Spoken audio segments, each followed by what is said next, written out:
Well, good afternoon, everyone, and thank you for joining our WNCT Now digital news update as we continue to track the coronavirus. My name is Kelsey O'Donnell here in our digital studio. And we're almost at Friday. It's almost the weekend. To kick off our WNCT Now news update, we have some great news across the state of North Carolina. We will now begin moving into phase 1 of the reopening process beginning tomorrow evening at 5 p.m.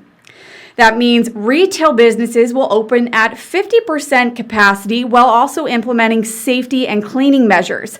Now, don't get your hopes up quite yet. We are on the right process right now, but entertainment venues, bars, gyms, and most playgrounds still will remain closed. Outdoor gatherings with friends and family are still limited to 10 people, but state parks and trails are encouraged to reopen.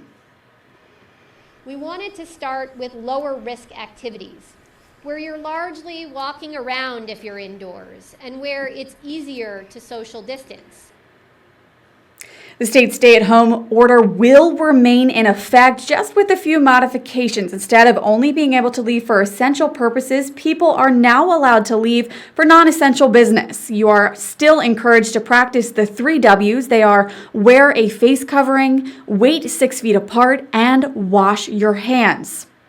Meanwhile, Onslow County is set to open 2 beach access points and parking lots effective this Friday, May 8th. Beach Access 1 on 1795 New River Inlet Road and Beach Access 2 on 2950 Island Drive are set to now be open 8 a.m. to 8 p.m. 7 days a week. And all of that information can be found on our website at WNCT.com. Now, while beaches are opening, malls are beginning to also. Belk announced that they will reopen stores across the state of North Carolina beginning on Monday.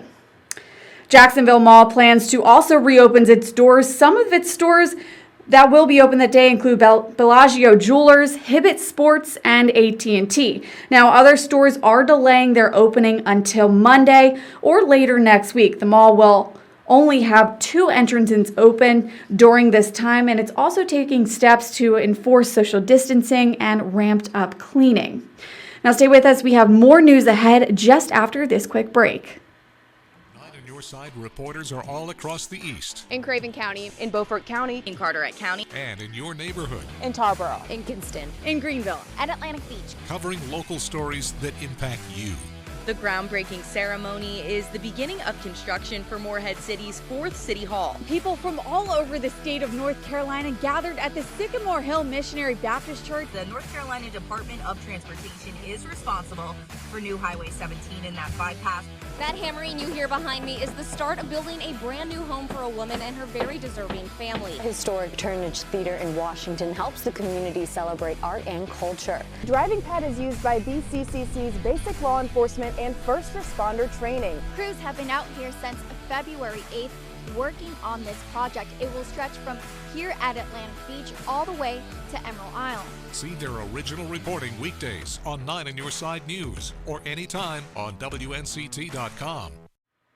All right, all of our information can be found on air and online at WNCT.com all of the time. If you are just now tuning in, welcome. My name is Kelsey O'Donnell, live here in our digital studio, providing an update on our WNCT Now studio on the information in between our newscasts that you may not necessarily see. There's more details that we provide here and online versus what is shown in the newscast. There's not much of a time limit. But that being said, just this afternoon, the North Carolina Task Force held a media briefing. Mandy Cohen has the latest updates.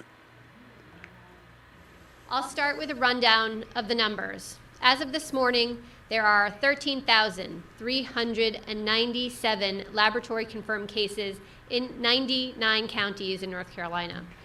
525 people are currently hospitalized, and sadly, we now have over 500 deaths at 507 as of this morning.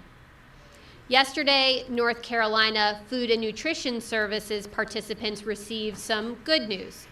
They can now purchase groceries online using their electronic benefit transfer card, or their EBT card. This will allow some families to order groceries at home and lower their risk of getting sick. But that's not all.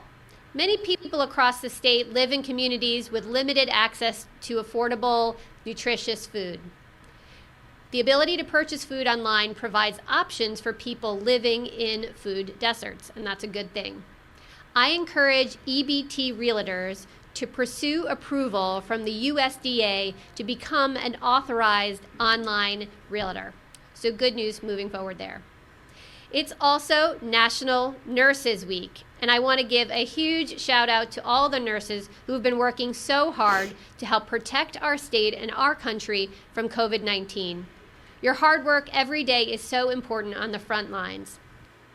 All right, that was Mandy Cohen giving an update on the current state of COVID-19 across North Carolina, and we do sincerely send that out. Thank you to all of our nurses and first responders out there providing us everything that you do every single day. Pitt County government leaders wrapped up a news conference this morning addressing COVID-19 cases within the county. Officials report 153 confirmed cases and 2 deaths as of this morning, Thursday morning. Dr. John Silvernail also provided an update on the weekend outbreak at Aiden Court Nursing and Rehab. The county health director says all residents and workers have been tested at the facility, and most of those tests have come back negative. We still have 3 folks there who were diagnosed as COVID positive. One was a resident. That person has been relocated to the company's dedicated COVID-19 facility, and to my knowledge remains asymptomatic. The other 2 individuals, one was part of the clinical staff, one was part of the maintenance staff. Both of those folks remain asymptomatic and are doing well.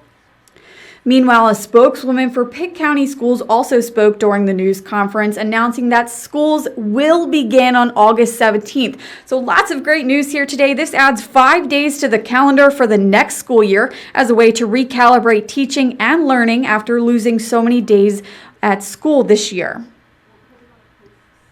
And just this afternoon, Lenoir County held its National Day of Prayer event. Typically, the prayer service would be held inside of the Wood Ducks Granger Stadium, but today the service was held in the parking lot due to the coronavirus shutdown. 9 News Side's Emily Severidge was at the event this afternoon, and we'll have the details coming up tonight on our news at 5:30. Now that is all of the news we have time for now in our WNCT Now digital news update. Thank you so much for tuning in. If you're in the mood for some good news, we have Feel Good Friday coming up tomorrow in our news at 5:30 again. And also to all of our mothers out there watching, or just in general, have a healthy and happy holiday weekend. Thanks for watching.